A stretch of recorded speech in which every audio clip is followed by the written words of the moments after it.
elevada, suando.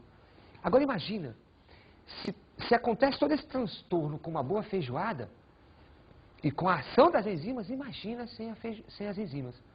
Posso ser radical e dizer o seguinte: sem as enzimas, as primeiras colheradas de feijoada, ou da buchada, ia fazer uma cozinha, ia cozinhar todo o teu estômago e tu não ias conseguir mais sobreviver. É radical. A enzima acelera a reação química, economizando energia e tempo. Vamos agora falar um pouquinho de como as enzimas funcionam. As enzimas funcionam por um mecanismo chamado de chave-fechadura. Como assim chave-fechadura? Rigorosamente como está a palavra, chave-fechadura. As enzimas são específicas na natureza. Para uma enzima trabalhar é necessário existir um substrato. O que é um substrato? Uma substância química que vai ser reagida. No nosso exemplo, o feijão, o amido. Então eu posso dizer para ti que existe uma enzima na natureza especificamente, apropriadamente para aquele amido. Então uma enzima que reage com uma proteína não é a mesma enzima que vai reagir com o amido. Não é a mesma enzima que vai reagir com uma sacarose. Não é a mesma enzima que vai reagir com uma glicose. Então para cada substância diferente que existe na natureza, existe uma enzima diferente. E aí então se criou a ideia do mecanismo chave-fechadura. O que eu estou querendo dizer para ti? Que existe uma substância química que rigorosamente vai se conectar com uma enzima. E essa reação ela é tão irmã, ela é tão específica que a gente começou a chamar de chave-fechadura. Aí você pode dar ordem. Se o substrato é a fechadura, a enzima é a chave. Se a enzima for a fechadura, o substrato é a chave. Tudo legal? Vamos ver uma imagem a respeito do que eu acabei de falar. Eu tenho aqui, então, uma enzima com o seu sítio ativo. Gravem, sítio ativo. É apenas nessa região que vai haver a reação da enzima com o substrato. O substrato aqui é uma substância única que vai, então, se ligar no sítio ativo. A enzima, então, vai quebrar esse substrato em dois, tá? Ela libera o substrato. Agora eu tenho dois produtos. Eu tinha um substrato, aconteceu a reação, eu agora tenho dois produtos. A enzima fica vazia, pronto para reagir com outro substrato. Se aqui for a maltose, por exemplo, eu vou ter aqui duas glicoses. Lembra disso? Beleza? Essa enzima vai funcionar por mais de 1000 vezes ainda. Tudo bem? Tem vida longa. Interessante, então, agora é que vocês tenham gravado a ideia do sítio ativo. Aquela região nobre da enzima, ela não pode se desorganizar, ela não pode perder sua armação espacial. Se ela perder aquela sua armação, aquela sua organização espacial, ela não mais conseguirá se unir com o substrato específico, no nosso exemplo, na maltose. E aí, eu posso dizer que a enzima ficou inativa. Quando uma enzima ela fica inativa, um dos processos pode ser a desnaturação. O quê? Desnaturação. Desnaturação é o fenômeno onde as enzimas perdem a sua organização, perdem a sua estrutura espacial, desligam, desmoronam o seu sítio ativo e elas não conseguem nunca mais funcionar. A desnaturação só tem um caminho, só a perda da enzima, só a quebra da enzima, não tem volta. Tá legal? Existem alguns fatores que alteram a velocidade de trabalho das enzimas. Vou citar dois, basicamente. A temperatura e o pH. As enzimas são rainhas. Elas exigem um meio ótimo. Elas não gostam de muito calor nem de muito frio. E algumas delas gostam de meios muito ácidos, meios neutros e meios básicos. Vamos entender, então, como é que a temperatura influencia as enzimas. Olha aqui comigo.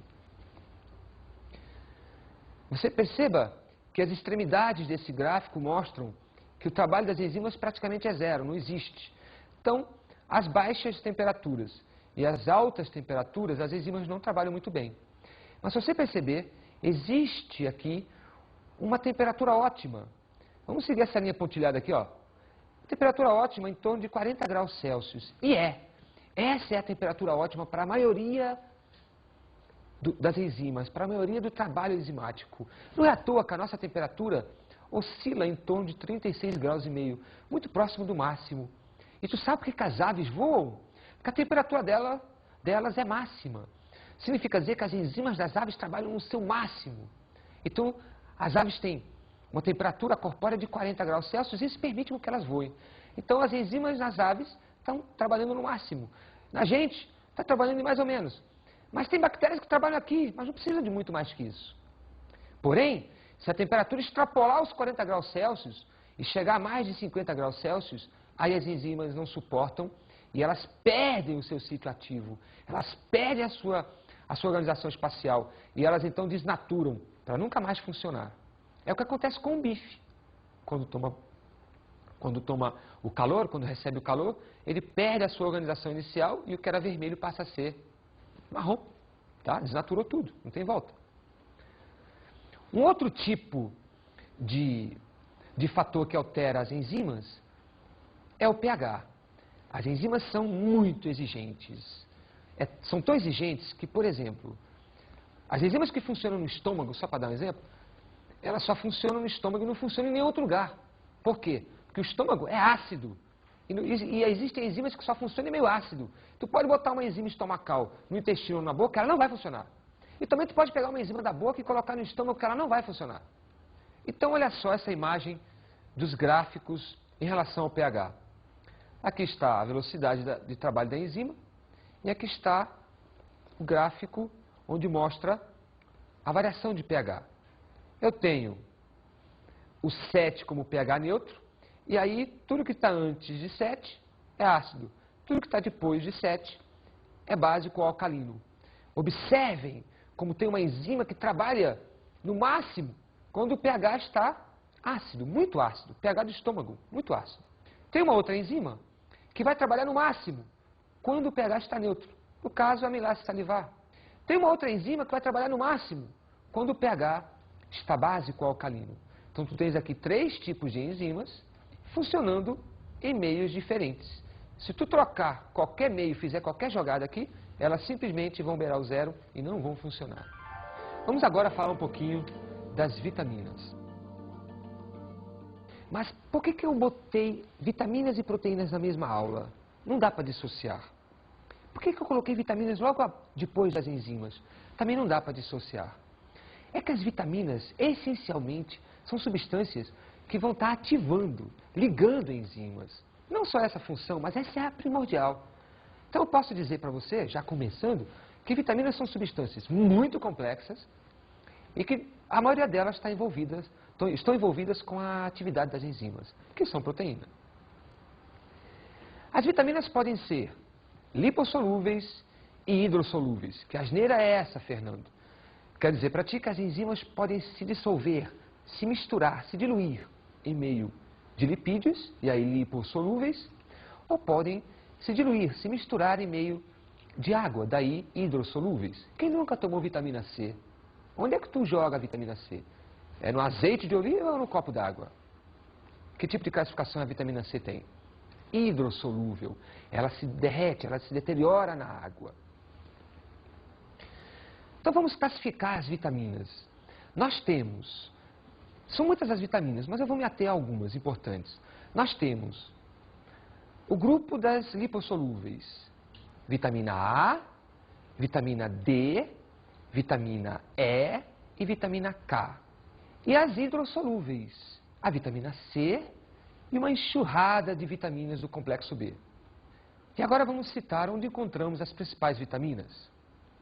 Vitamina A, também chamada de caroteno, na gema do ovo, no leite e derivados do leite como queijo.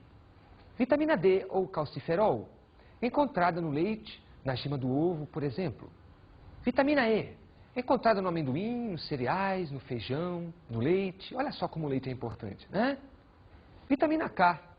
Vitamina K é muito importante. Ela é encontrada onde? Nos vegetais, nas folhas verdes como um todo. Você comendo uma couve está comendo vitamina K. A vitamina C, também chamada de ácido ascórbico, é encontrada nas diversas frutas cítricas, como laranja, como acerola, como limão e outras. E as vitaminas do complexo B, essas são muitas, mas nós temos alguns alimentos onde elas são ricas, como as carnes, o fígado, o feijão, olha só, comendo feijão você tem vitamina do complexo B, as leveduras, o leite e derivados.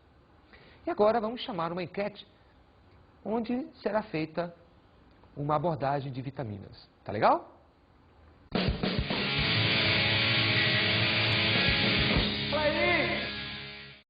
Sim, com certeza. Vitamina C, faz bem pra saúde, evita doenças. Vitamina C, né? Vitamina C? É. Primeiro o quê? Vitamina C. Vitamina C? Da banana, potássio. Isso. O Guga comia, né? Antes das partidas pra não ter cãibra. Comia muita banana. Muita. Demais. Demais. E você sabe pra que serve a vitamina C? Vitamina C é pra prevenir de gripe, essas paradas, resfriados, assim. Se comer uma feijoada, você tá ingerindo vitamina C. Olha aí. Tá certo? Vitamina C. Você sabe pra que serve a vitamina C? Não. Não? Agora vamos falar como se comporta um organismo sem as vitaminas diárias. Ou seja, uma pessoa que come mal, ela vai ter as famosas avitaminoses. Vou citar algumas para a gente ter uma ideia do que significa isso. Quando nós não ingerimos vitamina do complexo B, especificamente a B1, nós vamos contrair uma doença chamada de beriberi. Essa doença caracteriza-se por inflamação, de um modo geral, dos nervos. Tu sabe que os nervos estão ligados a músculos. Então, quando os nervos inflamam, os músculos perdem eficiência. E se esse processo de inflamação nervosa avançar, os músculos então começam a atrofiar. É terrível. Uma outra vitaminose terrível é a pelagra, também conhecida como doença dos 3D. Por quê? Porque entre os sintomas está a dermatite, que é a inflamação da pele, a pele fica toda vermelha, começa a rachar e escamar. A diarreia, porque o tubo digestivo também não se mantém mais íntegro, a mucosa começa a sofrer rachadura, porque é um tipo de pele, só que interna, a mucosa, né? Então acontece a diarreia. E a demência, não confundir uma infecção nervosa com essa da demência. A demência significa dizer que o neurônio realmente para de funcionar bem, ou começa a funcionar de modo avariado, e a pessoa então